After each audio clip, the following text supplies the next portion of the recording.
Now, Mars and Jupiter combinations. These are typically very good combinations.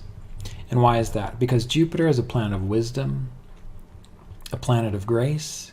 Mars is a planet of logic, a planet of following one's gut instinct, of being in tune instinctually with the bigger picture. And Jupiter itself represents the bigger picture. This is why oftentimes you will find people with Mars and Jupiter combinations influencing career or wealth or things of this nature. They will have good careers, or they will be very wealthy, because they will have the wisdom of Jupiter to logically do what is right and to take proper initiative, Mars, at the right time. Mars and Jupiter combinations are also said to be good for spirituality if they're influencing areas of the chart that deal with spirituality. Why is that? Because it indicates a person who has the wisdom to know when to apply specific techniques, specific training, a Martian trait. So the person is able to train, spiritually speaking, to focus their mind, to use their logic, to practice things like self-inquiry and vichara. But they also have the wisdom to know when to let go and when to surrender. Jupiter. So Mars and Jupiter combinations are really great to see in numerous areas of a person's chart. Spiritually speaking, it shows the person knows how to use their own willpower, their own effort, and then they also know when to give it up to grace, when to give it up to something greater than themselves. So they're able to ride that fine line, which is why they're often very successful in regards to their spiritual realizations. When it comes to wealth, when it comes to career, Jupiter and Mars does very well, because, again, the person has the wisdom to know when to take appropriate action. So the wisdom is Jupiter, the energy, the action is Mars. And so they apply the direction to their career, to their finances, at the right time, with the right knowledge. All right, that's why Jupiter and Mars combinations are very interesting. It usually makes a person very enthusiastic. It can give a person a lot of energy to achieve their goals. It shows a person who has a good capacity for leadership and even education, and that's good when it comes to life. And why is that? Because in order to be a good leader, you have to have wisdom, but you also have to have the discipline and the training to know how to direct others. Because remember, Mars is the general in the planetary cabinet. Mars is the one that controls the army. And Jupiter, again, is the counselor and the wisdom. So when you get good counsel with a good leader, then you're able to direct others in a very useful fashion. They're able to see how the information that you share is going to benefit not only them, but also the world around them. So Mars-Jupiter combinations typically work very well, typically. Now, we do have to take into consideration that for some ascendants, Jupiter might not be that great of a planet. For some ascendants, Mars might also cause some difficulty, but generally speaking, these combinations work very well. Now, it also speaks to education.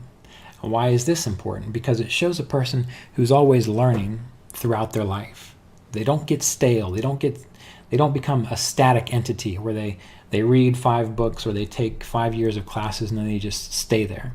It shows a person who's always involved in lifetime learning in whatever area or field this Mars and Jupiter combination is impacting. So it gives this person this capacity to evolve, to learn from their past, but also synthesize what they've learned to understand how that's going to play out into the future. So Mars-Jupiter combinations, I enjoy them. Some of the difficulties with Mars and Jupiter is it can make a person impatient with wealth, or it can make a person impatient with their education, or impatient with their wisdom. So these are the kinds of people who, if we think about wisdom, that maybe have some interesting experience when they were, in their teens or early 20s, and all of a sudden they decide that they are the next non-dualist teacher.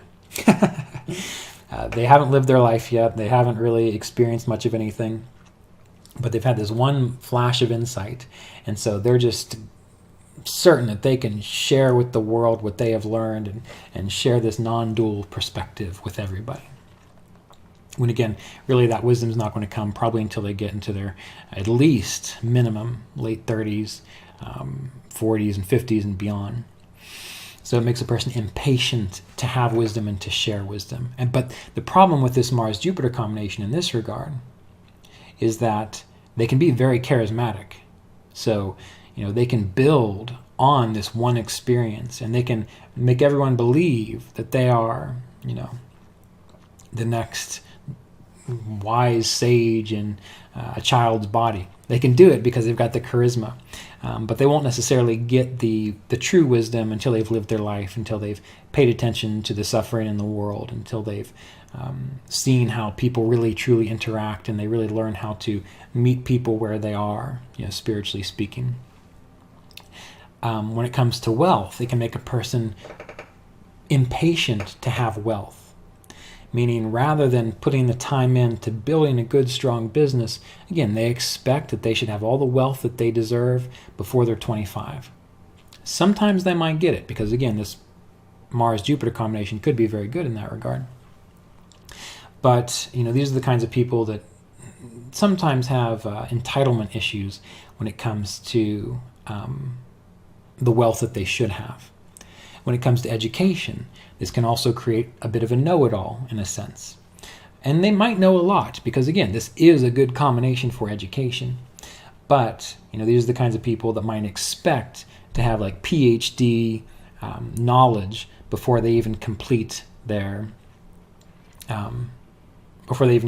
bachelor's.